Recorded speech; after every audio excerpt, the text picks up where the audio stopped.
Hello everyone, my name is PolishLynx. Welcome back to Everlasting Summer, where we rehearse more. Rehearsal? We rehearsed.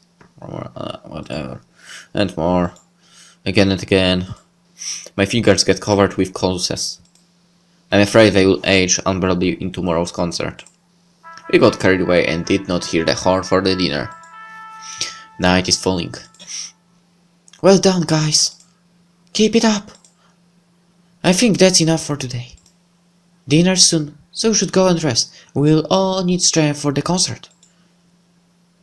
I have never been as exhausted as today. Drops of sweat slowly trickled down my forehead. He's always exhausted, actually. I could still hear the drum beats. Head was ready to explode like an atom bomb. Atomic bomb. Being that tired, I went to the beach. It wouldn't be a bad idea to cool off in the water. I ran and dove into the cool river.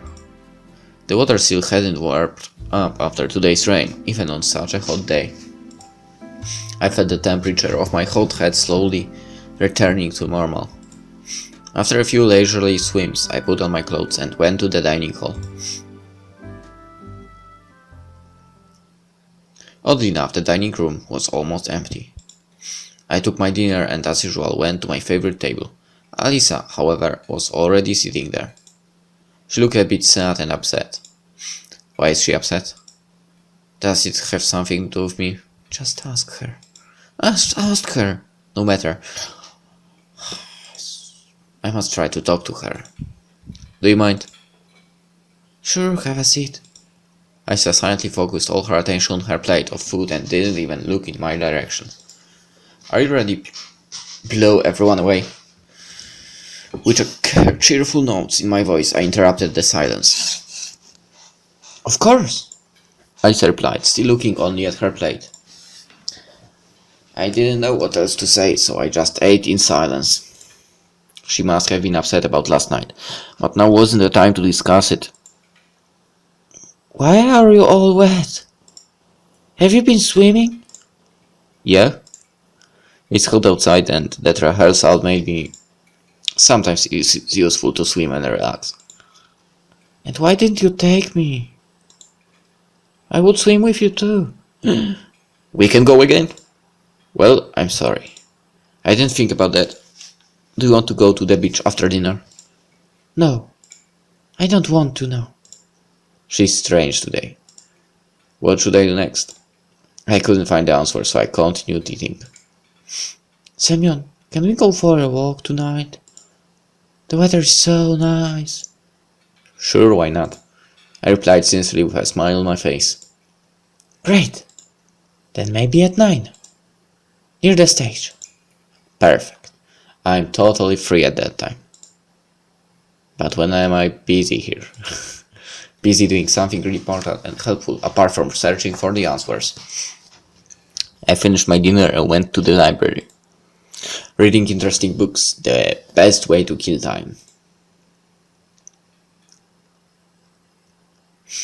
What kind of library doesn't even have a remark? I asked Zenia in an annoyed voice. We only have domestic literature. Tolstoy, Dostoevsky. Oh my goodness, such an easy name and I didn't notice. Pushkin. Without satisfying my spiritual needs, I took a random book and began to read. Pages were slowly turned over. The seconds felt like minutes, minutes like hours. I slowly fell asleep. But at 9. Hey, are you sleeping? Get up! What's the time? It's 9:30 already. The library is closing. Get up and go. It can't be. I overslept. Run! Alisa must have gone back home already and damned me. No, I definitely must come, because I promised. I gave Zenia the book and shot out of the library. Run, run, run!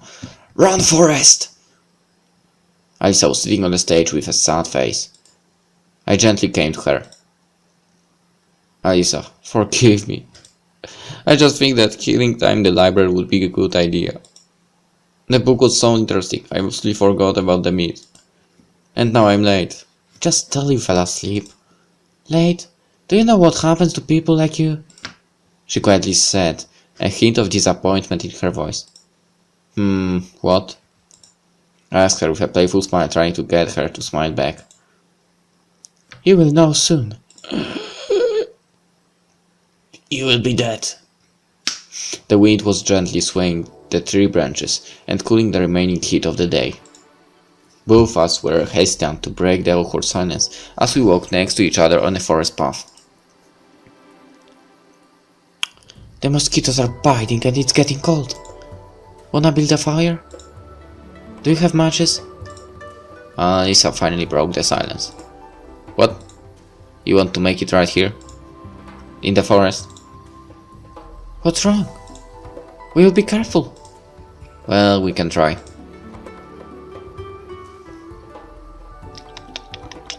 Hey Semyon, do you have a cigarette? Actually, I don't. Don't lie to me. I saw a pack in your pocket while we were taking out the matches. Give me one, please. To say anything else was pointless. Handed one to Alisa and took another one for myself. It was becoming increasingly cooler, to the hot day finally giving way to the cold night. Only the fire warmed us. Smoking one cigarette each, we silently got out of the pack another two. Vodka is all we need now, right?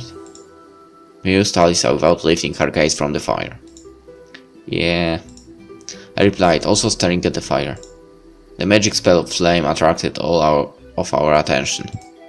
No wonder why they say that you can watch a fire endlessly. It started to fade, so I threw dry wood in, causing it to flare up again. Semyon, I'm cold.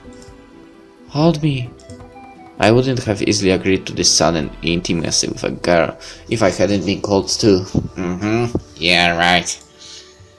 We sat arm in arm, feeling the warmth of the fire and each other's bodies. In Alisa's arms I felt much warmer, and she in mine too. All the world to me suddenly ceased to exist. This girl in my arms was the only important thing now. Important only at this fire. Only this evening. Only this camp. As much as I wanted happy moments to be as long as possible, they couldn't last indefinitely. And? The evening sky, gradually turning into the night, was full of stars. I suddenly remembered my earlier thoughts and decided to talk on this eternal topic with Alisa. Alisa, do you think the universe is infinite? I don't know. It seems like nonsense to me, said Alisa after a few seconds. Why do you think that? Everything ends sooner or later. You will leave the camp, I will leave too. This summer will end too. Summer is not endless, Semyon. Are you sure? A bitter tear rolled down Alisa's cheek and I hurried to wipe it away with my palm. Was this really important for her? Hey, are you alright? Are you upset because of summer? Don't cry. This summer will end, but next year it will come again. It always happens. I tried to comfort her as gently as possible. You're a fool. I don't care about next summer, because I hardly see you here. I don't want to lose you. Alisa was right. I had suddenly appeared in this world, but I could disappear back to my world at any time. Who knows, maybe next summer I won't be here. I may get back home, or go to the other strange place. I could suddenly vanish. And unlike the sun, I won't have 8 minutes. Alisa will notice my disappearance immediately. Alisa, I'm not going anywhere, hear me? We will still meet up after the camp. We'll type SMS, short message. Sorry, type what? Alisa asked with confusion, wiping the tears from her face. Oh, I mean, we'll write letters to each other. There was a full moon in the sky. From the depths of the forest we heard the hooting of owls. Even with Alisa I was a little scared, but I didn't want to show her my fear. It's too late. Come on, I'll walk you to the cabin. Tomorrow is the concert, we need to sleep. Well, let's go. It is too cold, really. Okay. Second.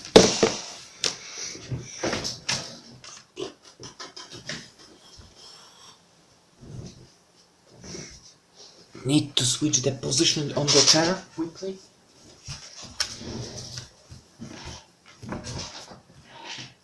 Alright.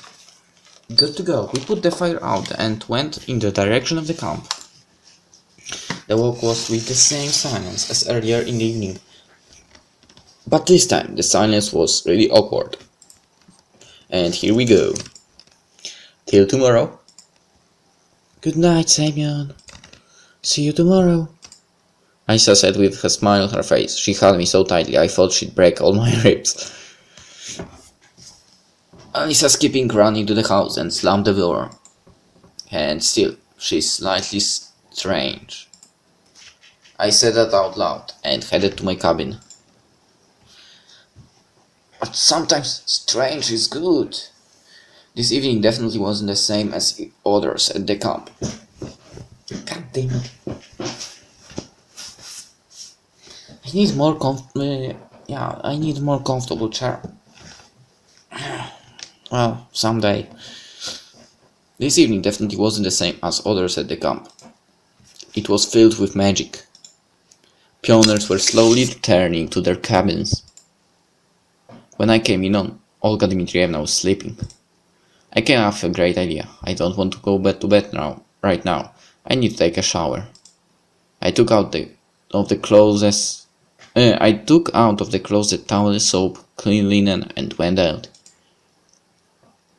To my surprise, the bathhouse was completely empty. I tossed a little firewood in the oven and sat up on the top.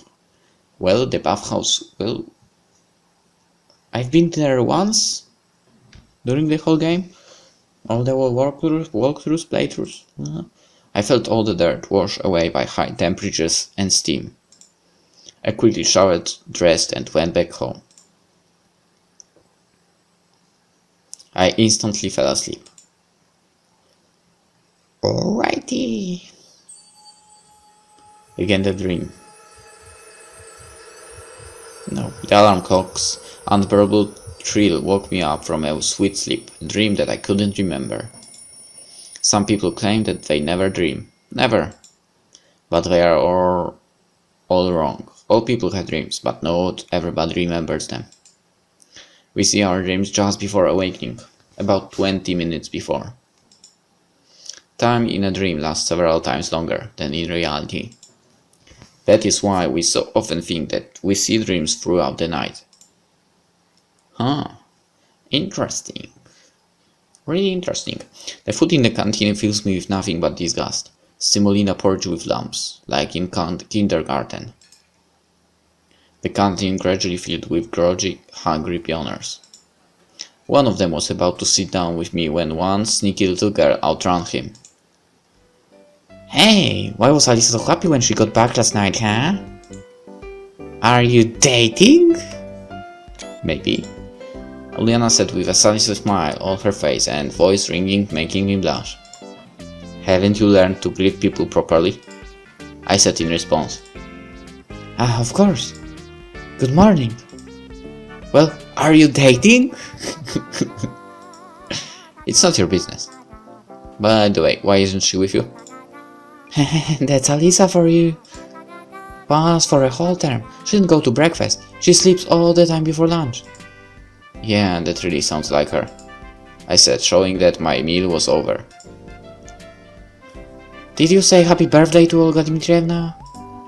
Uliana shouted after me. Not yet, she always gets up earlier than me.